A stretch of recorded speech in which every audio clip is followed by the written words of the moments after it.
Gusto mo bang maging mas pro sa paggamit ng AI? Ito ang mga tips para magamit mo ang artificial intelligence ng wasto at epektibo.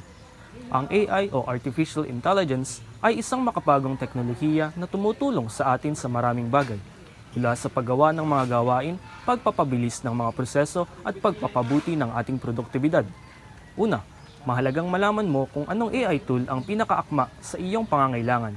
May mga AI na pwedeng mag-generate ng mga larawan, magbigay ng mga sagot sa tanong o mag-optimize ng inyong trabaho.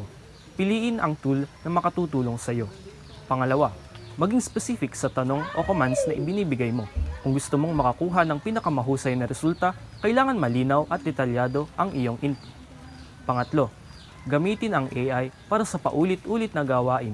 Halimbawa, pwede kang mag-set ng mga reminders o mag-create ng draft emails gamit ang AI. Makatutulong ito para mag-focus ka sa mga mahalagang trabaho.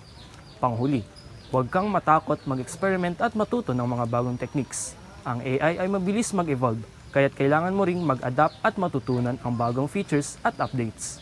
Sa paggamit ng AI ng maayos at epektibo, hindi lang ikaw ang magiging mas produktibo, kundi magiging pro ka sa paggamit ng teknolohiya. Kaya simulan na at samantalahin ang mga makabagong tool na mayroon tayo. Kaya ano pang hinihintay mo? Gamitin ang AI at maging pro sa bawat hakbang.